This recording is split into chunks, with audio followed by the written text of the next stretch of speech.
Hey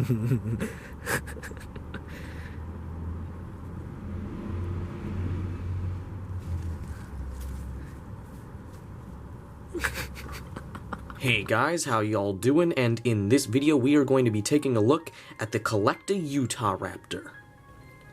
Let's get straight into the overall appearance of this model.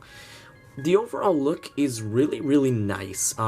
I've really just been enjoying the pose. It's very active, but still not overly dramatic. None of the articulation or the bending is unnatural or impossible for the animal to actually achieve. It's a very realistic pose and very interesting to look at. Non-tripodal, which is always a good thing. The coloration is probably one of the weaker points of the figure, I will admit. It's pretty much just brown all over with a lighter tan underneath. It has these feathers on the backs of its thighs and feathers on its arms, which are kind of a light bluish gray almost. I really don't know what to think about that. It seems like they could have gone for something more colorful. The head, on the other hand, is actually the colorful part. It's bright orange. The feathers on the neck all the way to the scaly tip of the snout is all a very kind of apricot orange color, which is nice to look at. It just would have been cool to have more coloration throughout the entire figure. So, for overall appearance, I give this figure an A-.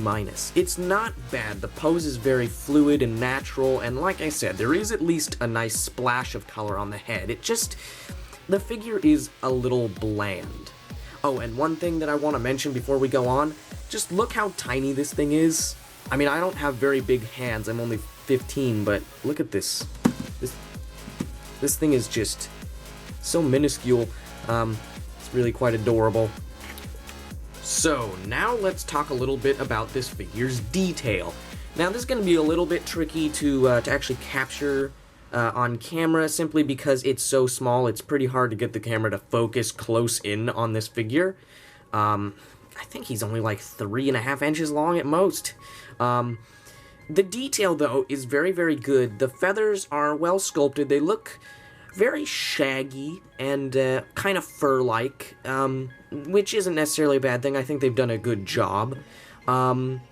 The head is surprisingly well detailed. He doesn't stand very well, in case you couldn't figure that out. But as you can see, the head is very well detailed. As you can see, the teeth are, I guess, individually sculpted. At least the tips of them are definitely individual, and at this scale, it's pretty impressive not to just see them copping out with just kind of a white line around the gums. I'm really impressed that they've done that.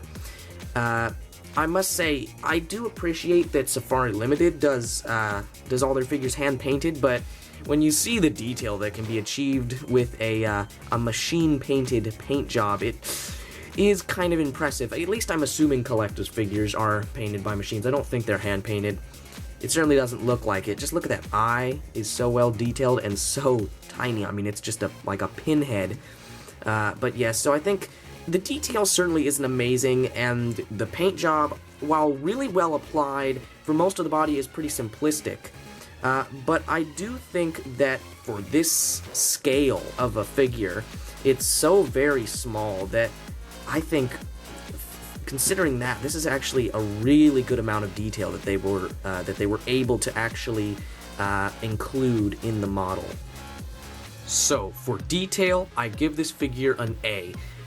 It's a very good rating, I'll admit, and you know, if it were any bigger, this level of detail would be kind of bland and subpar, but I mean, it's just so tiny. I'm impressed that the texture of the skin isn't just blank smooth all over. Any measure of detail at this size is really quite impressive. So, now let's talk about scientific accuracy. Now, most of this figure is pretty good. It's got a full coat of feathers, which don't stop at the hips. Most of the leg is indeed covered. The underside does appear to be intended to also have that feathery texture. It really only stops at the feet, the hands, and the head, which is about where we think the feathering would not be on a raptor, or at least the snout. Yeah, in fact, now that I look at it, I believe they're even trying to show that the feathering goes at least a little bit onto the face. or maybe not. I can't quite tell. It is very small. It can be a little bit hard to discern the textures, but nonetheless, I think they've done a fairly good job with the amount of feathering. It's just how they feathered it that's kind of the issue, and to be fair, this figure was... I actually don't know what year it came out. I can't read the bottom of it. Give me 1 second. 2011.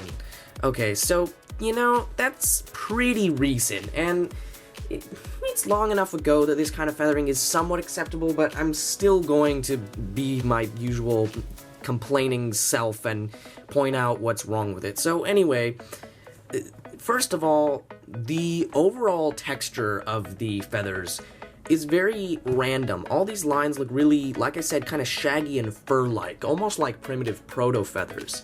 If this was a more primitive feathered dinosaur or a large tyrannosaur, that would be pretty acceptable, but we assume that the body covering of feathers for most Maniraptorans would have been fairly advanced, and they definitely would have preened a lot and kept it very tidy and nice looking, and this just looks very kind of too messy and just too primitive. One thing is, I don't know why they have these extra feathers on the back of the thigh. We don't really have evidence for that. If anything, we think long feathers on the legs may have come down towards the ankle. But really, on bigger raptors, we don't have much evidence of any somewhat advanced or long feathers on the legs. The tail fan is very outdated because it's literally, I mean, it almost looks like he has a club on the tip of its tail. It's so small and, like, rounded. We now know from a recent discovery, well, relatively recent anyway, of a small velociraptor-type dromaeosaurid from China, which I can't remember the name of, that raptors would have had pretty massive tail fans of pretty advanced contour feathers, and this is quite pitiful in comparison to that. The worst accuracy issue on the whole thing is the arm feathering. It's, again, no primaries. We pretty much are 100% certain that all Maniraptorans, or at least with maybe the exception of Therizinosaurs because of their long claws and their size and everything, but definitely all Dromaeosaurs would have had a full wing, quote-unquote. A wing, basically. Their arms would have been more wings than arms. They, at the very least, did not pronate the hands, but the hands are just kind of in a neutral position. They really should be bent back at the wrist like a wing, like kind of like... Okay, well, you can't see my arm, so I can't even show you. But I think you should know what I'm talking about. And they've sort of given it just these little display feathers. In reality, the entire arm should be covered in a full thing of long, advanced secondaries, and then coming off of the hand should be very long, advanced primary feathers.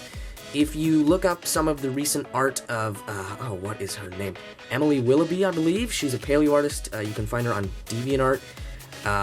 If you look up, like, some of her recent paintings and stuff of Dromaeosaurids, that's what their wings would have looked like. And here, they've just given it some very kind of primitive and fairly small little, almost display feathers, when in reality, these really should be advanced-looking wings, tucked up close to the body with full secondaries and primaries, fully preened and advanced and folded up on top of each other. I mean, that's what it should be. And, you know, for 2011, for what CollectA was doing then, I really wouldn't have expected that, but I still wish it would be like that. Another thing is the head. The shape of the skull is actually alright. The problem is from the front, it's a little too wide, I think. Like, I don't know, his skull just looks a little too wide and robust. Also, he does have a mohawk, which is kind of annoying. Bit of a feathered dinosaur stereotype, but not necessarily inaccurate.